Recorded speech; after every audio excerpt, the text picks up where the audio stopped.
अस्सलाम वालेकुम रहमतुल्लाहि व बरकातुहू। खुदा से दुआ गो हूँ कि तमाम हुसैनी मौलाए पंजतनी आफियत खैरियत से होंगे। अल्लाह पाक कोई गम न दे सिवाय गम हुसैन अलैहिस्सलाम के। मैं जितने अहले सुन्नत के वो मौलाना हैं जो हक गोई बयान कर रहे हैं, सच बयान कर रहे हैं, भले से वो बरेलवी हों, देवबंदी हों, अहले हदीस हों, कोई फ़र्क नहीं पड़ता, मगर जो सच बोल रहे हैं, हक बोल रहे हैं, अल्हम्दुलिल्लाह हम लोग उनके साथ में थे, हैं और रहेंगे। मिसाल के तौर पे अहमद नक्शबंदी साहब ने, जो हैदराबाद वाले हैं, उन्होंने जवाब दिया, काबिल तारीफ़ था। ये जो फतवे की दुकान चला के जो सुन्नियत का जनाजा निकाल रहे ना इन लोग, और ये बेटे जो है किसी अहले हदीस को फतवा नहीं दे रहे, ये गम्मत है। देखो, किसी वहाबी को फतवा नहीं दे रहे, उन लोगों से तो चंदे मंगा के खा जा रहे। फतवा किसको दे रहे? या रसूल अल्लाह बोलने वाले को फतवा दे रहे। अली अली अली अली अली अली अली अली बोला तो फतवा दे रहे। अहले बैत की तारीफा करो, फतवा देना। और बदबख्त नालायक मनहूस फिर अपनी मनहूस जुबान से यह बोल रहे हैं कि करबला में जो कुछ भी था, वो जितने भी है, वो सब कहानियां है, 90% झूठ है, बोल रहे हैं।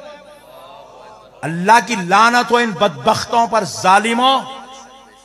तुम करबला से बुग़्ज़ रखते हो, आले नबी औलाद अली से तुम्हारे दिलों में बुग़्ज़ है, इसीलिए ऐसी मनहूस चीजें तुम्हारी जुबानों से निकल रही है। सनाबिल भैया और उनका पूरा ग्रुप, गुलफाम रजा कादरी जो रामपुर से बिलोंग करता है, ये इस्लामिक स्कॉलर बताता है अपने आप को। 25 दिसंबर को ये और इसका ड्राइवर स्टेप बाय स्टेप मेरे साथ रेप किया। तब से सर ये मुझे कॉल्स कर रहा है, कॉल करके कह रहा है अगर एक्शन लिया तो मैं उत्तर प्रदेश का सूबाई सदर हूँ और मुफ्ती भी हूँ, तो मेरे खिलाफ कुछ नहीं कर सकते। अगर कुछ किया तो मैं किसी, कोई ये कहता मैं तो हुसैन से बहुत मोहब्बत करता हूँ, ताजिया बनाऊंगा, मैं तो घुमाऊंगा, मैं तो ये करूंगा, अगर तुम ताजियों को मना कर दो तो तुमसे झगड़ जाएगा। लोगों एक बात बताऊं यार, हम ये नहीं कहते ताजिया ना बना, मेरी ये बात जरा कान खोल के सुनना। हम ताजिए के मुखालिफ नहीं है, हम ताजिएदारी के मुखालिफ हैं। हम ताजिए के मुखालिफ नहीं है, हम ताजिए के नाम पे होने वाली खुराफातों के मुखालिफ हैं। अब होशियारी क्या लाए, हम ताजिएदारी के खिलाफ थोड़ी हैं। तो बेटा हम भी अली वाले हैं, नगद लेते जाओ। उनको सलाम, हशमतियों को। मुझे कभी कभी अफसोस होता है अपने उन शोरा पर, सबकी बात नहीं करता, और अपने उन नौजवानों पर कि अगर इनके सामने सिद्दीक अकबर का नाम लिया जाए तो ये नहीं मचलते हैं। इनके सामने अगर उमर फारूक आज़म का जिक्र किया जाए तो ये नहीं मचलते हैं। इनके सामने अगर उस्मान गनी की सखावत का जिक्र न किया जाए तो ये नहीं मचलते हैं। और अगर शायर ने अली अली अली अली अली अली अली अली कहना शुरू कर दिया तो लगता है कि ये मतलब ऐसा लगता है कि दरबार अली में पहुंच गए और जेब से पैसा निकालना शुरू कर दिया। और उसके बाद में फिर वो शायर उसी एक लफ्ज को 50 मरतबा दोहराता है। जाहिर सी बात है, जब मिजाज स्टेज से ऐसा बनेगा तो कौन सहाबा की गुस्ताख पड़ेगी। दिन रात अबू बकर करो हम साथ हैं, दिन रात उमर करो हम साथ हैं, सुभान अल्लाह। दिन रात उस्मान करो हम साथ हैं, लेकिन अली का नाम लेते हैं तो साथ छोड़ देते हो। सबको रज़ाए मौला के लिए माफ किया, हम माफ करके सोते हैं, लेकिन अली के दुश्मन को चीर देते हैं, सैयदा के दुश्मन को चीर देते हैं। उसके बाद तुम्हारा अल्लाह नेकी दे, मकराना वाले जो मौलाना साहब हैं, जो इस वक्त सच बोल रहे हैं, उसने कहा गौस पाक का धोबी हूं। कुछ लोगों ने एक वाकया गढ़ रखा है, गौस पाक का एक धोबी था, मर गया, अपनी कब्र में जब गया मुनकर नकीर आए, पूछा मन रब्बो का, उसने कहा गौस पाक का धोबी हूं। मुनकर नकीर ने कहा ये कौन सा आदमी आ गया? पूछा मां दीनों का, गौस पाक का धोबी हूं। और कंफ्यूजन हुआ, कहा मा खुंता तकूल फी हाज़ा रजुल, का गौस पाक का धोबी हो। तो मुनकर नकीर ने चुप्पे से छोड़ दिया और चले गए। ये ओनली बेवकूफ बनाने का एक तरीका है, समझ रहे हैं? ये लॉजिक है, लॉजिक। किस्सा कहानी है, सच्चाई से इसका दूर का भी वास्ता नहीं। कब्र में मुनकर नकीर आते हैं, और या फिर मेरा मुस्तफा आता है, आमना के लाल आते हैं। उनने अगर पूछ लिया तुमने नमाजें पढ़ी कि नहीं पढ़ी, तुम्हारा क्या जवाब होगा? अब इसी फहरिस्त में एक और नया नाम आ गया, नागपुर के फारूक रिजवी साहब, जिनका एक ताज़ा बयान आया है। लोगों ने कहा कि बाबूजान इस पर एक वीडियो बनाइए। पहली बात तो मैंने मुकम्मल वो छोटी सी क्लिप सुनी, जिन्होंने हमारे तक इस्लाम पहुंचाने के लिए जुल्म सितम बर्दाश्त किए, कुर्बानियां दी, अबे उनका तस्करा कब करोगे? उनके जलसों में बातें कब करोगे? अगर आज लोग राफ्ती बन रहे हैं उसके कसूरवार तुम हो। अहले बैत हमारे हैं, सैयदा हमारी है, हम उनके गुलाम हैं, हम उनके खतीब हैं। हम बताएंगे अब हमारी आकाज़ादी का क्या थी शान, क्या थी, क्या अजमत थी। आज हमने बताना बंद कर दिया, राफ्तियों ने बताने लगे तो हमारी कौम उनकी तरफ जाके बैठ गई। तुम्हारे मजलिसों में तस्करे नहीं होते अहले बैत के, तुम्हारी महफिलों में इमाम मूसा काजिम का जिक्र नहीं, इमाम अली रजा का जिक्र नहीं, इमाम तकी का जिक्र नहीं, इमाम नकी का जिक्र नहीं, इमाम हसन अस्करी का जिक्र नहीं, इमाम जाफर का जिक्र नहीं, इमाम इमाम बाकिर का नजर। अरे कौम जानती नहीं है इमाम है कौन, नाम तक नहीं पता हमारी कौमों को। उसको सिर्फ अपना पीर मालूम है, मेरा पीर ढोल बजा रहा है, मेरा पीर मेरा पीर। कुछ नहीं है तेरा पीर, कोई औकात नहीं है तेरे पीर। इससे पहले फारूक खान रिजवी ने एक जुमला कहा था कि अहले सुन्नत के मजलिसों में, उनके प्रोग्रामों में ना कोई डॉक्टर आता है, ना इंजीनियर आता है, ना पढ़े लिखे लोग आते हैं, सारे जाहिल तबके के लोग आते हैं। फारूक खान रिजवी की ये बात बेहद सही थी। इसकी वजह यह है, जब हम किसी दलील के साथ, किसी हवाले के साथ किसी का रद्द करते हैं या उसकी असलियत बताते हैं, जब वो समझ लेता है कि अब मेरे पोल खुल रहे हैं, मैं दुनिया के सामने नंगा हो रहा हूँ, तो वो चंद कुत्तों को लगा देता है भौंकने के लिए और परेशान करने के लिए। उनको लगा देता है जो बेचारे मतलब असली बाप को पहचान ही नहीं पाते हैं। तो वो क्या करते हैं इस मौलवी की बात में आके, जो कि मौलवी खुद इसलिए इनको लगा देता है कि उसकी असलियत लोगों के सामने ना आ जाए। मगर ये बेचारे आवारा हैं जिनको अपने बाप का ही पता नहीं है, उसकी बात में आके फ़ोन करते रहते हैं। बहरहाल उससे कोई फ़र्क नहीं पड़ता है।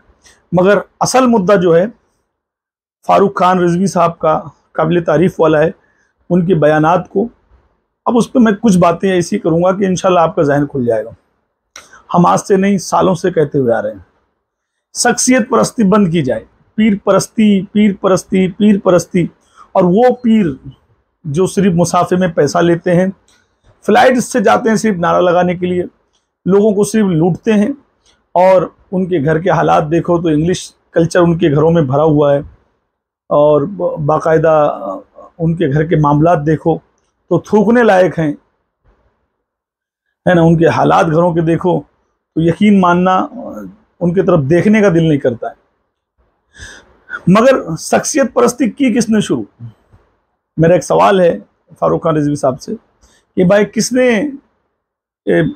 अगर ईद मिलाद का प्रोग्राम हो तो 2 मिनट रसूलुल्लाह की सीरत पे बात हो, उसके बाद फिर मौलाना अहमद रज़ा का नाम लिया जाए, फिर उसके बाद सहाबा का प्रोग्राम हो तो उसमें 2 मिनट बाद फिर मौलाना अहमद रज़ा का पूरी ज़िंदगी पे तबसरा हो, फिर उन्हीं पे मामला ख़त्म किया जाए। गौसे पाक का जिक्र हो, फिर उसमें भी मौलाना अहमद रज़ा साहब का नाम, गरीब नवाज का जिक्र हो, उसमें भी मौलाना अहमद रज़ा का नाम। तो हर प्रोग्राम में रज़ा रज़ा रज़ा रज़ा, इतना रज़ा रज़ा इन 30 सालों में किया गया। तो अल्लाह तबारक व तआला ने फिर नूर पैदा किया कि उस नूर से तमाम तारीख दुनिया रोशन होने लगी, और उस नूर को इमाम अहमद रजा खान कहने लगे। इमाम अहमद रजा खान सिर्फ बरेली के पठानों की औलाद नहीं है। इमाम अहमद रजा खान वो है कि जो सुन्नियत की जान है। इमाम अहमद रजा खान वो है जो अल्लाह की आयत है। इमाम अहमद रजा खान वो है जो हुजूर की निशानी है। इमाम अहमद रजा खान वो है जो हुजूर का मौजूदा है। इमाम अहमद रजा खान वो है जो गौसे आजम की करामत है। इमाम अहमद रजा खान वो है जो गरीब नवाज की करामत है, कि गरीब नवाज ने इतने मुसलमानों को बनाया, उन मुसलमानों का ईमान बचाने के लिए अल्लाह तबारक व तआला ने इमाम अहमद रजा को बनाया। इमाम आशिका वक्त के दौरान अल्लामा इज़्ज़मा फखरुल आया वसीउल एहसान मुअतमद आलिमा मुअल्लिम फ़क़ीहा ताजुल उलमा ताजुल हुकमा सिराजुस सुलहा सिराजुल फुक़हा साहिब फ़हम व ज़का इमामुल मशाइख़ वल फुक़हा बक़ियतुस सल्फ़ हुज्जतुल ख़ल्क़ ताजुल फ़ुहूल पुश्ता इश्क़ रसूल जामिउल माक़ूल वल मनक़ूल मुहिब्ब औलाद बुतूल फ़ाज़िल जलील आलिम नबील मुहद्दिस अदील शमशीर बेनियाम रहनुमाए हर ख़ास व आम सय्यदुल उलमा वल आलम क़ुदवतुस सालिकीन ज़ुबदतुल आरिफ़ीन हुज्जतुस सालिकीन सनदुल मुहद्दिसीन सुल्तानुल आशिकीन इल्म व हिकमत के बहरे बेकरां इल्म व हिकमत के बहरे बेकरां इमाम आज़म के तदब्बुर के निशान वाला हज़रत अज़ीमुल बरकत अज़ीमुल मर्तबत कंज़ुल करामत जबल इस्तिक़ामत साहिब रुश्द व हिदायत मख़ज़न उलूम शरीयत व मारिफत वारिस ताज मुजद्दिदियत सादिका मुय्यिद मिल्लत ताहिरा साहिब हुज्जत काहिरा मतलब अनवार रहमानी मुंबई असरार समदानी काशिफ रुमूज़ पहनानी कानून से नूर हक़ानी नाइब गौसे जिलानी जानशीन इमाम रब्बानी हक़ व सदाकत की निशानी अल हाफिज़ अल आलिम अल फाज़िल अल मुहद्दिस अल मुफस्सिर अल मुदक्किक अल मुहक्किक अल मुफक्किर अल मुअर्रिख़ अल शाह इमाम अहमद रज़ा। मेरा इमाम अहमद रजा कहता है, अहमद रजा का कलम और औरंगजेब आलमगीर की तलवार अगर एक वक्त में हो जाती तो हिंदुस्तान से वहाबियत का खात्मा कर देता। वो मुजद्दिदे वक्त औरंगजेब आलमगीर रहमतुल्लाह ताला अलैह। हमारा मिशन एक है, हम किसी वहाबी को सुन्नी नहीं बनाना चाहते। एक चीज याद रखो, किसी वहाबी को सुन्नी बनाना उससे लाख दर्जा बेहतर है किसी सुन्नी को वहाबी न होने देना। इतना जिक्र सहाबा का नहीं किया जितना जिक्र मौलवियों ने मौलाना अहमद रजा का किया। ये शख्सियत परस्ती है, हम इसी के खिलाफ थे। आज जब हम अहले बैत बताने लगे, पंजतने पाक बताने लगे, उनके जितने फजाइल हैं बताने लगे, तो लोगों को लगने लगा ये तो शियत हैं, ये तो शिया करते हैं, ये तो सुन्नियों का काम नहीं है। उसकी वजह यही है कि 1200 साल से अहले बैत नहीं बताए गए, पंजतने पाक नहीं बताए गए, 12 इमाम नहीं बताए गए। सुन्नियों को अपने 12 इमामों का नाम तक नहीं पता है। जब रसूल दो आलम सल्लल्लाहु अलैहि वसल्लम एक टाइटल को मुल्क अजूज कह रहे हैं और तुम उन्हें अपने 12 इमामों में बयान करते हो, याद रखो। एक ये भी वजाहत अर्ज करता जाऊं, इत्तेफाक से जहन में आ गई। 12 आइमा की जो निशानदेही कुतुब शिया के अंदर भी मौजूद है और कुतुब सुनिया के अंदर भी मौजूद है कि आइमा हुदा 12 हैं। अब शियों ने तो आइमा ताहिरीन को मुराद ले लिया और एक इमाम उनके अभी गैबत में हैं, तो वो 12 से 12.5 भी नहीं कर पाए, 11.25 भी नहीं कर पाए। वो 12 के 12 लिए हुए हैं, 12.25 भी नहीं कर पाए। लेकिन अहले सुन्नत के इमाम जो हैं वो 164 इमाम हैं, समझा गई। और उनमें यजीद भी अहले सुन्नत का इमाम है। जी हां, हाफिज इब्न हजर अस्कलानी को पढ़ो और आइम्मा अहले सुन्नत को पढ़ो, और बनु उमैया के सारे 28-27 जितने भी हैं सारे आइम्मा अहले सुन्नत हैं, बनु अब्बास के जितने भी हैं। और उसके बाद जब तक ये खिलाफत का एक तस्वुर कायम रहा, खा वो टेम्परेरी रहा, वो सारे आपके आइम्मा हैं। तो ये जो 12 आइम्मा वाली नस आप पेश करते हैं, आप पेश न किया करें, क्योंकि अहले सुन्नत के इमाम अब 12 नहीं हैं, कई 12 हैं, ठीक है ना। 12 को कई 12 से ज़रब लग चुकी है। इसलिए आप ये अपनी कुतुबे हदीस से ये हदीस जो है ये निकाल दो। ये आपके शायान शान नहीं, ना आपके वकार के लिए ये कोई मौजू है। यजीद ने मदीने पे हमला करवाया, 3 दिन मदीने को लूटने का हुक्म दिया, सहाबा की बेटियों की इज्जतें बर्बाद की उन्होंने। जब वहां से मक्के जाने लगा तो जुल्हुलैफा पे आके मर गया। नौज़ बिल्लाह, लोग समझते हैं मरवान और यजीद भी अहले सुन्नत के इमाम है, अस्तगफिरुल्लाह। लोग माविया को अहले सुन्नत का इमाम मानते हैं, अस्तगफिरुल्लाह, जो कि वो अल्लाह के रसूल के हिसाब से काट खाने वाली हुकूमत का पहला बादशाह है। 30 साल खिलाफत राशिदा के बाद जो हुकूमत आएगी उसका पहला बादशाह। मगर अवाम को गुमराह किया किसने? अवाम को एक मौलाना के जिक्र में लगा दिया, फिर उनके बच्चों के जिक्र में लगा दिया। ना अहले बैत का जिक्र हुआ, ना औलिया अल्लाह का जिक्र हुआ। लोग यही सुन सुनकर बोर होकर देवबंदी हो गए, अहले हदीस हो गए, बरेलवियत छोड़कर लोग जमाती हो गए। इन 30 सालों में जमात इतनी कैसे बढ़ गई, देवबंदियत इतनी कैसे बढ़ गई, अहले हदीस इतने कहाँ से बढ़ गई, ये लोग कहाँ से आए? आखिर बरेलियत से ही लोगों ने तौबा कर करके देवबंदियत अपनाई, देवबंदी से जमाती हुई, जमाती से अहले हदीस हो गए ना। मैं तो कसम खा के ये कहने तैयार हूँ कि देवबंदियत मुकम्मल नहीं होती जब तक के गरीब नवाज के कदमों में अजमेर न जाया जाए। देवबंदियत मुकम्मल नहीं होती जब तक के गरीब नवाज से होते हुए आगे न जाया जाए। अरे देवबंदियत मुकम्मल हो ही नहीं सकती जब तक के हमारा सिलसिला ख्वाजा अजमेरी के कदमों में अजमेर शरीफ नहीं पहुँचता। हम तो ख्वाजा के दीवाने हैं, हम तो ख्वाजा के गुलामों के गुलामों के गुलामों के गुलाम हैं। मेरे उलमाए देवबंद को देते हैं कि तुम वलियों को नहीं मानते, तुम ख्वाजा अजमेरी को नहीं मानते। अल्लाह की कसम, हमारे नजदीक पहुंचने वाले दुआओं में हाथ दिए होते हैं, ए अल्लाह ख्वाजा के वसीले से हमारी दुआओं को कबूल फरमा ले। हम तो ये चाहते हैं कि ख्वाजा की जिंदगी को ही अगर किसी ने अपना लिया तो यही सबसे बड़ा आशिक रसूल है। और अब जब कुरान से, हदीसों से, बुखारी और मुस्लिम से, अबू दाऊद से, सियासित्ता से और तारीख की किताबों से जब अहले बैत बताए जा रहे हैं तो अब ये मौलवी कह रहे कि नहीं ये आजकल लोग बहुत ईद गदीर चल पड़ा है। अली की जात पर मेरा पूरा खानदान कुर्बान। हम इसे इस दिन की बड़ी इज्जत करते हैं, बहुत एहतराम करते हैं, लेकिन हम इस दिन को वो दिन नहीं कह सकते जो बदअकीदा शिया कहते हैं, जो ये जालिम रवाफिज कहते हैं, वो हम नहीं कह सकते। अगरचे ये दिन बहुत बहुमूल्य है, अनमोल है, बहुत ही यूनिक है, बहुत लाजवाब है, बहुत ही खूबसूरत है, लेकिन हम इस दिन को ईद गदीर इसलिए नहीं कहते क्योंकि अपने नहीं गैर कहते हैं। ये तो शिया का जिक्र है, ये तो शिया करते हैं, ये तो मत करो। अब लोग जब इस तरफ पलटने लगे, हकीकत जानने लगे, अब ये कह रहे हैं कि लोग शिया हो रहे हैं। 10 मुहर्रम का जलसा है तो उसमें तो इमाम हुसैन का जिक्र होना चाहिए। शहादत हुसैन का बैनर लगा हुआ है तो जिक्र हुसैन होना चाहिए ना, जिक्र अहले बैत होना चाहिए ना। उसमें भी बैठ के क्या करते हैं, हजरत अली का बास सहाबा से जो इख्तिलाफ था, उन इख्तिलाफ वाले सहाबा का तस्करा करते। बिल्कुल सही कह रहे हो। क्यों करते? ताकि ये जो अली बोल रहा नहीं, इसके अंगार लगाने कैसे करते? अंगार, बिल्कुल सही कह रहे हो आप।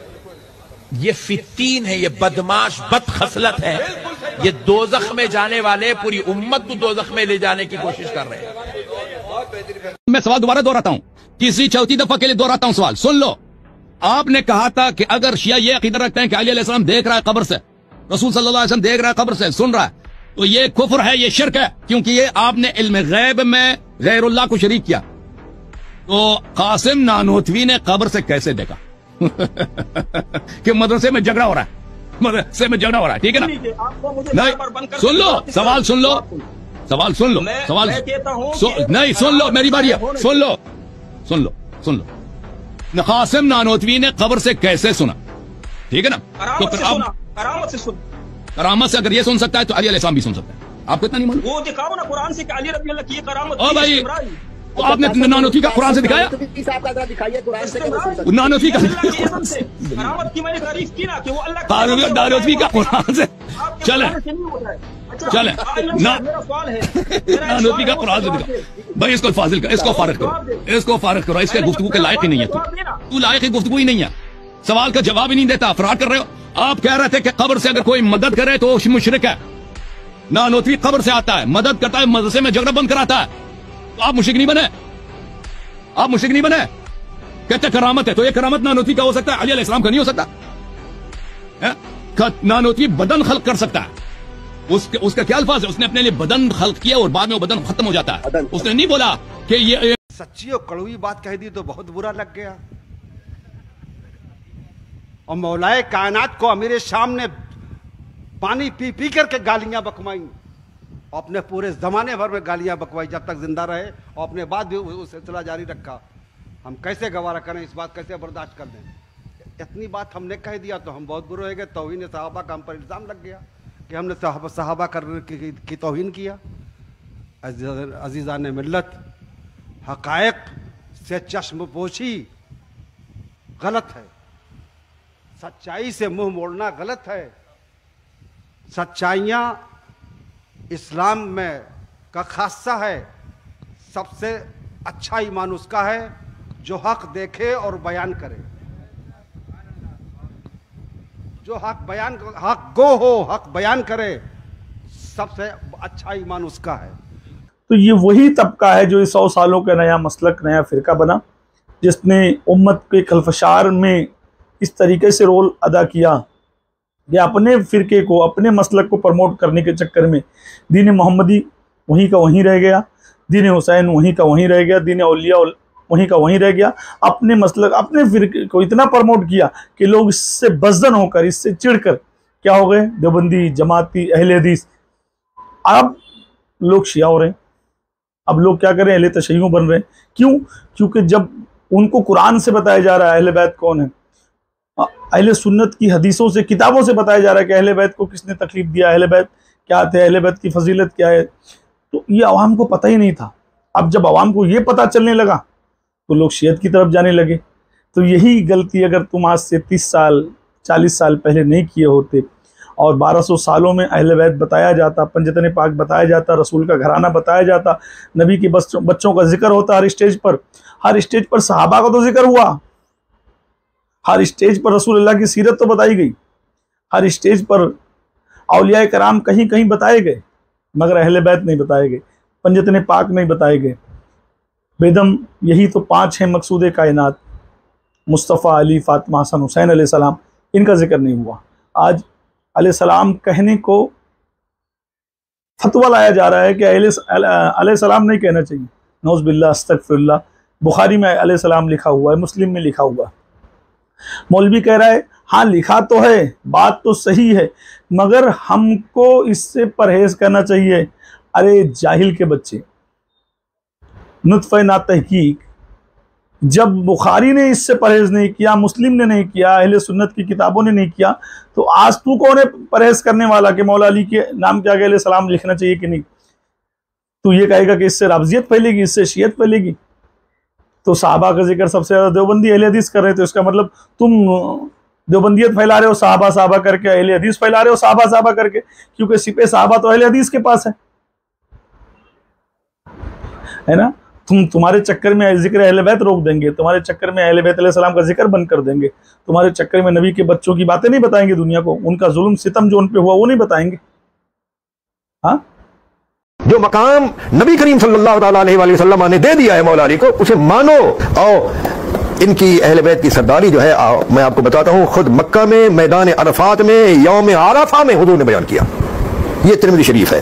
और आपकी इमारत में खुलफाए राशिदीन ने खिलाफत की, और ये तमाम खुलफाए राशिदीन जो है वो मौला अली अलैहिस्सलाम के खादिम थे, गुलाम थे। कोई आपका आका नहीं था, कोई मौला अली का पीर या मुर्शिद नहीं था। सबके मुर्शिद, सबके पीर, सबके आपका, सबके वली, सबके मौला मौला अली अलैहिस्सलाम थे। हजरत इमाम हसन को जहर दिया गया, हजरत इमाम हुसैन को बच्चों के सामने ज़बह कर दिया गया। और एक दौर वो भी आया कि मिंबरों पे बैठ के मौला अली को गालियां दी जाती थी। ये तारीख में ये दौर भी आया। आप पढ़ें तारीख, बनु उमय्या कैसा दौर भी दुनिया ने देखा है। इसीलिए हुजूर ने फरमाया था, मन सब्बा अलीयन फकद सब्बानी, जिसने मेरे अली को गाली दी उसने मुझे गाली। और लोगों ने मिंबरों पे बैठ के बाकायदा हुकूमत की तरफ से ये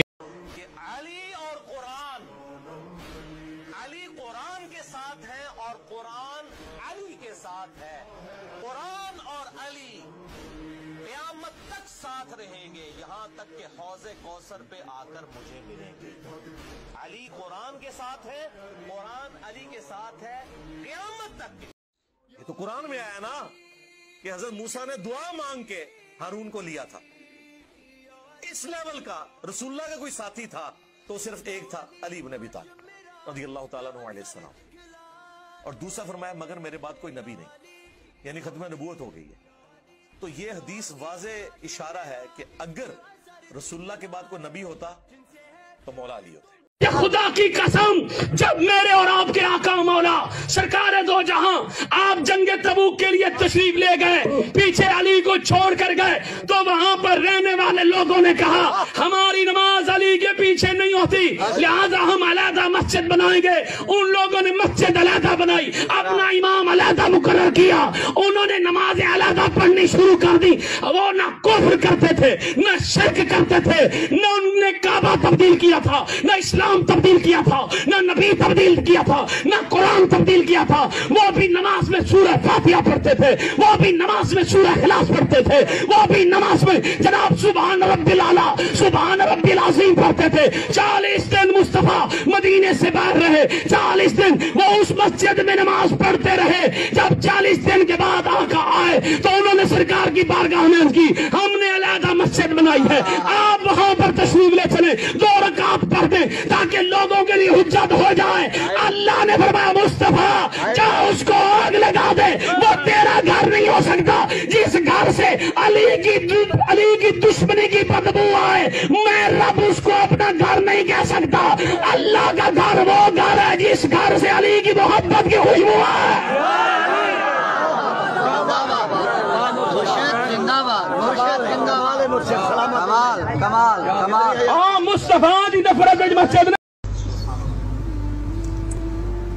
मेरे भाइयों, बहुत बड़ा जुल्म हुआ है जो अहले बैत की शान घटाने लगे शिया के बुग़्ज़ में और शिया के रद्द में, हमें तो उनके साथ शरीक होकर सही बात पेश करनी। कितने उलमा ने मुझ पर इल्ज़ाम लगाया कि ये तो शिया की तायद कर रहा है, अहले बैत को बयान कर रहा है। लानत तो तुम्हारी अक्लों पर।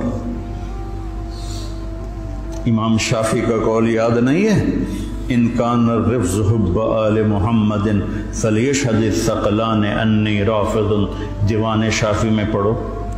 मैंने तो बहुत पहले कभी कुछ याद किया था, अब तो भूल आ गया कि अगर अहले बैत की मोहब्बत का नाम शिया होना है तो जिन्नात और इंसान सुन लो, मैं भी शिया हूँ। और तो उन हक गो आलिमों को मेरा सलाम है। इसी तरीके से बाहर निकलो मसलकों से, फ़िरकों से, और मोमिनीन सहाबा का जिक्र करो, अहले बैत अलैहिस्सलाम का जिक्र करो, औलिया अल्लाह का जिक्र करो। मसलक और फ़िरके से लोगों को निजात दिलाओ। करो करिया बात, करिया छोड़ो, काम की बात करो, वरना करिए के बाद लगा लगेगा, अलग अलग नारे शुरू हो जाएंगे। करिया करिया मुस्तफ़ा जाने रहमत की बात हो, मोहम्मद अरबी का जिक्र हो। सुन्नियों का ये बड़ा दवाल है। पहले सरकार का जिक्र करते थे, सहाबा का, अहले बैत का, अब हर आदमी अपने पीर साहब का जिक्र शुरू कर दिया। अशरफियों को देखो तो अपने पीर का, रिजवियों को देखो अपने पीर का।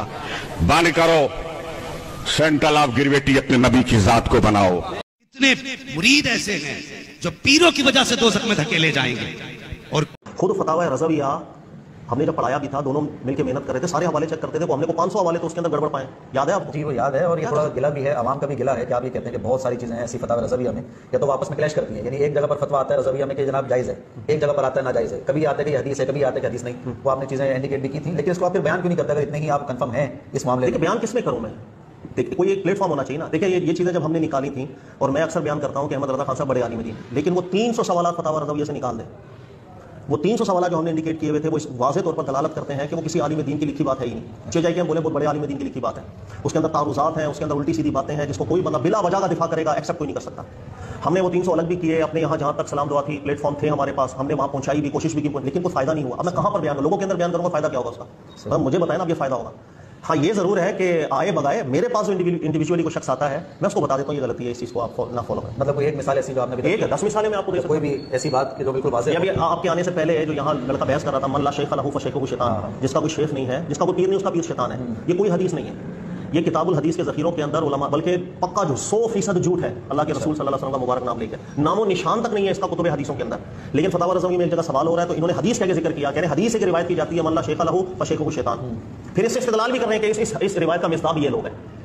अब ये जवाब ठीक नहीं है, इसको कोई भी तस्वीर, ये असल में गलत हवाला ये होता है अगर मैं इंडिकेट करूं, भाई ये हदीस है ही नहीं है, कैसे अल्लाह के रसूल पाक अलैहि सल्लम का नाम लेकर आप बयान कर, कुतुब हदीस में इसका नाम नहीं है। अच्छा फिर एक और मैं आपको मजे की बात बताऊं, कोई ये बोले कि चलो यार ऐसा हो गया, गलती होगी, मैं बोलूं गलती नहीं हुई। फतावा रज़विया में खुद एक दूसरी जगह पर भी सवाल मौजूद है इसी हदीस से मुतालिक, उन्होंने कहा ये कोई हदीस नहीं है, और कुतुब हदीस में इसका नामो निशान भी नहीं है, ये बायअदीद बुस्तामी का कौल है। अच्छा यानी ये बात खुद दीगर जगहों के ऊपर लिखी हुई है, ये कह रहे हैं कोई हदीस नहीं है, और एक जगह सवाल मिले उसमें जिक्र करें कि हदीस रिवायत की जाती है, ये है असल में गलत हवाला। पकड़ना है तो यहां पकड़ो। अब और मोहम्मदी, हुसैनी, मौलाई, औलिया अल्लाह वाला सुन्नी बनाइए, फिर ना कोई देवबंदी बनेगा, ना अहले हदीस बनेगा, ना जमाती बनेगा, ना कोई मसलकी फ़िरके की तरफ जाएगा। क्योंकि जब उसको हर तरीके का इल्म मिल जाए, नाम मोहसिन आजम रख लिया तो ये बगावत की निशानी, इन्होंने बगावत किया, क्या जरूरत थी? तो ये जो इसके साथ है वो बागी है, और बागी कत्ल के सिवा से कोई सजा ही नहीं, बागी का साथ नहीं दे सकते। बागी अली मुर्तजा के मुकाबले में जो आए वो सब बागी थे,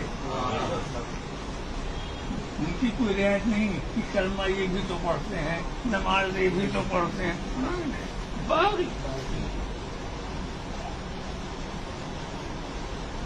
तो ये मोहसिन आजम जो है ये बगावत की निशानी है, हम बगावत भी मिटाएंगे, उसकी निशानी भी मिटाएंगे। याद रखो अली की मोहब्बत के बगैर कोई नमाज कबूल नहीं, कोई रोजा कबूल नहीं।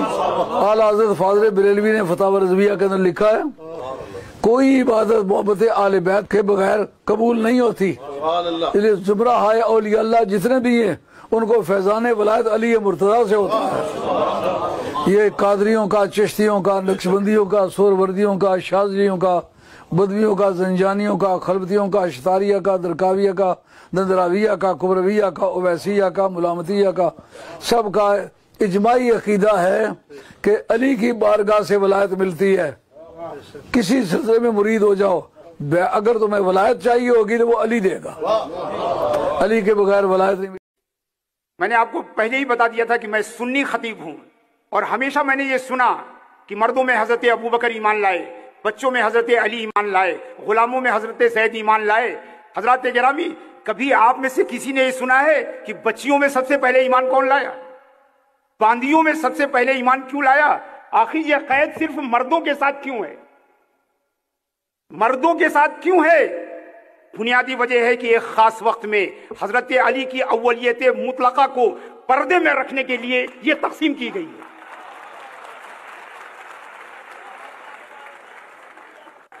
यानी हजरत अली वो अव्वलुल मुस्लिमीन हैं, इस बात को छुपाने के लिए तकसीम की गई। वरना अगर इरादा अगर नेक होता तो यह भी बताया जाता कि लड़कियों में कौन सबसे पहले ईमान लाया और बांदियों में सबसे पहले कौन। तो हुसैनी हो जाएगा, और जो हुसैनी हो जाएगा वही मोमिन है। अस्सलाम वालेकुम रहमतुल्लाहि व बरकातहू।